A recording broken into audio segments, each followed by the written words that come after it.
¿Qué tal, José Luis Preciado, amigos de Radio Fórmula? Como todos los viernes, mi comentario. Retrocedo a mi infancia, a los 8 años, cuando las primeras historietas fueron cayendo en mis manos. Personajes de Walt Disney, de Hanna-Barbera, de Walter Lantz, entre otros, impresos por Editorial Novaro, competían por ser mis favoritas. Después conocí a los clásicos Julio Verne, Salgari, Dickens, siempre en formato de historieta, en una colección titulada Joyas Literarias Juveniles. Hasta entonces el contacto con la literatura tenía de embajador obligado a las ilustraciones, lo que equivaldría a manejar bicicleta apoyado en aquellas rueditas traseras, hasta dar el salto al libro impreso, con una que otra viñeta incrustada, para sumergirme después en el mar de letras en donde la imaginación comenzó a hacer el resto para establecer ambientes, diseñar escenas y nadar como pez en el agua. Esa primera lectura debe ser sutilmente seleccionada por padres y maestros. En la secundaria me llegó Platero y yo, de Juan Ramón Jiménez. Confieso que me identifiqué con el asno. No entendí gran cosa. Y El Principito de Antoine Saint-Exupéry, que de claro y sin pudor lo leí en 3 ocasiones hasta que lo entendí en la adultez. Todavía trastabillé con Juan Salvador Gaviota de Richard Bach, hasta que lo que felizmente ocurre en la vida, te cruzas en el camino con la persona indicada. Tuve la preparatoria como maestro de literatura al poeta yucateco Roger Campos Munguía.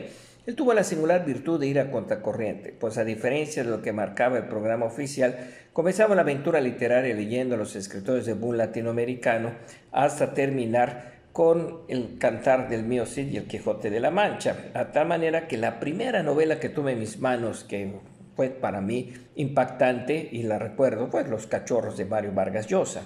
Los estudios de la carrera me absorbieron, no había espacio, ahora pienso malamente, para no leer nada que no fuera medicina y ortopedia.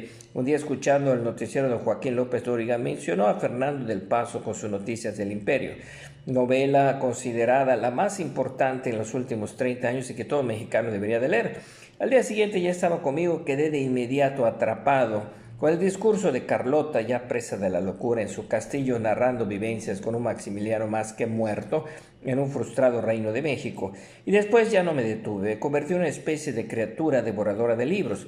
Algo me quedó más que claro en ese primer y segundo encuentro: la importancia de ser atrapado desde el principio por el escritor.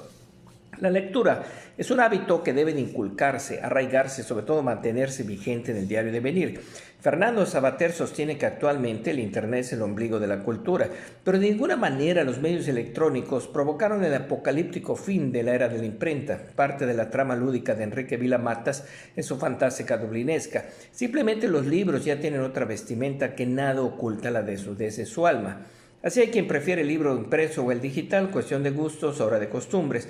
Por la época me topé con los tradicionales y pocos placeres se comparan a estar en medio de una librería revisando y dándonos un toque con ese exquisito olor de tinta y papel recientemente impreso, o la dicha producida al salir como un minero todo lleno de tizne después de estar sumergido en un pozo y en una de estas fabulosas librerías de viejo. Yo adoro las que están en Donceles en la Ciudad de México.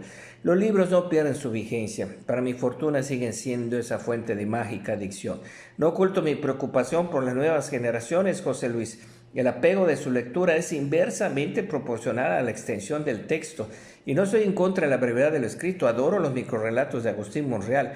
Tengo cierto temor porque esa predilección a lo breve esté trastocando su lenguaje escrito, tan lleno hoy en día de vocablos enmarañados y esta especie de glifos contemporáneos que son los emoticones. Leer felizmente es el preludio de escribir, algo que nunca imaginé disfrutar tanto. Estamos en tiempos de renacer, todos somos sobrevivientes de una de las más grandes calamidades que puede sufrir la humanidad, una pandemia. Tal vez algún día se tenga una joya literaria al estilo de Dante, de Defoe, de Camus, que pueda plasmarlo para la posteridad. Lo cierto es que todos representamos al personaje que sale del letargo y vuelve a la normalidad. Estamos de pláceme, regresa a un modo totalmente presencial la Feria Internacional de la Lectura Yucatán, FILEI, en su 11ª edición, uno de los más grandes escaparates culturales que hemos tenido.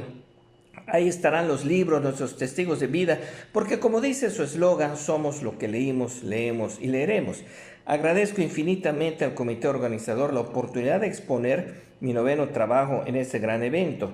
En esta ocasión, mi segunda compilación de cuentos titulado El rostro de la venganza y otras operaciones, La tinta y el bisturí, estaremos en el Salón Civic Chaltún el domingo 12 de marzo a las 10:30. Y pues, al igual que estos comentarios de hoy, esta mi presentación Se la dedico a un culpable de que yo esté tan adicto a la literatura, mi querido maestro Roger Campos Munguía. Te despido el mensaje del día de hoy, mi estimado José Luis, con una frase del inmortal Jorge Luis Borges. Siempre imaginé que el paraíso sería algún tipo de biblioteca. Mi comentario, José Luis, muchas gracias.